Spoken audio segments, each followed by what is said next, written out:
Hi all, this is assignment discussion for based on week 4 content. Let's go to the question.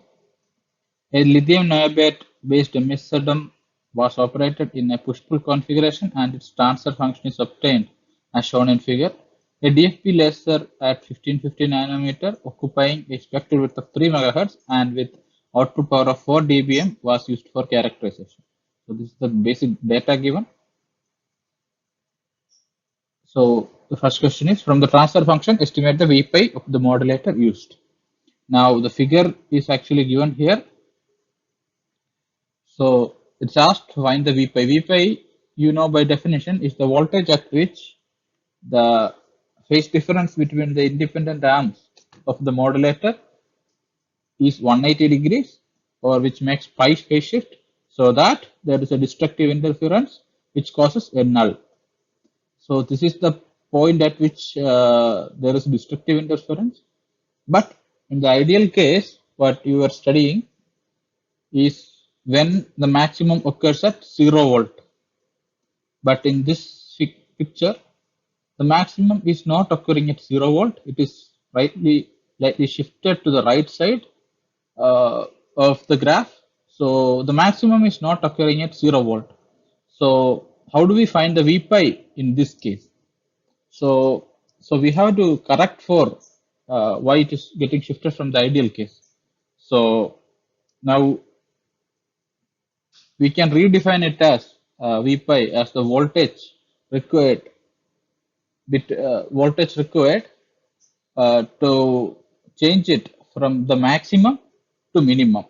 So you can say the maximum is at this point approximately, which is corresponding to 1 volt, and the minimum is occurring at this point, which is corresponding to 4 volt. So the maximum is occurring at 1 volt and the minimum is occurring at 4 volts.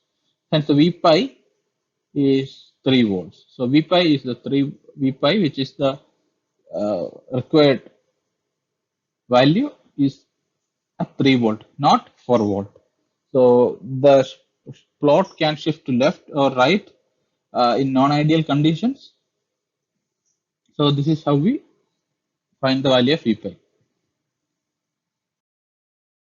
Moving on to the second part of the question. The minimum power obtained in this using this modulator is minus 40 dBm, and that the insertion loss of the MSM is about 5 dB. Estimate the extinction ratio of the modulator. Now, to find what is the extinction ratio, what we have to find out first is the maximum output power of the modulator. So how to find the maximum output power? So we will maximum output power would be input power minus insertion loss. So what would be the input power? It is the power which is directly delivered from the laser. So the power delivered from the laser is 4 dBm, and the insertion loss is 5 dB. So 4 minus 5, which is minus 1 dBm, is the maximum output power what we can get out of the modulator.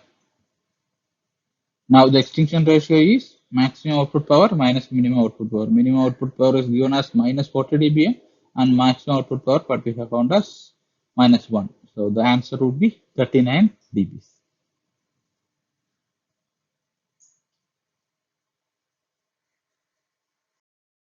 Moving on to the third question. If the modulator was used to generate a 10 Gbps OK data, where should the modulator be biased? Now we already seen that this graph is shifted to the right. So the V pi is actually 3 volt, but the maximum is occurring at 1 volt and minimum is occurring at 4 volt.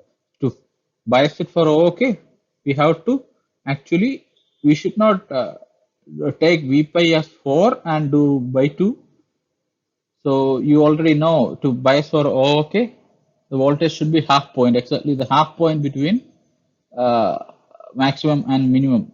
So what we find is between 1 and 4, the half point is 2.5 volt. So somewhere here we have to bias so that we get a biasing for okay, so which is 2.5 volt. Coming to the fourth question, if this modulator was to be used to generate a 12 Gbps BPSK data, after how many bit transmission would the accumulated phase be 30 degrees?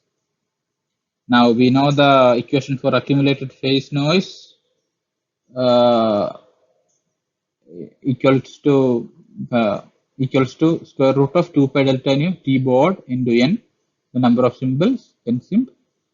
Now what we are supposed to find out is after how many bits, which is n sim. Now we have all the other values. The t baud is actually equal to 1 by 2.5 Gbps, which is the rate. So the time period t baud is 1 by 12.5 Gbps, and spec- spectral width or spectral width is 3 megahertz, and the requirement is to have a 30-degree phase shift. So it is given as 30 degrees. So uh, substitute these values and find the value of number of symbols required to make this phase difference of 30 degrees. So you have to convert this 30 degrees into radians, and then if you solve it, you will get the value of number of symbols as 181 bits. That's it from assignment 4. Assignment 4. Thank you.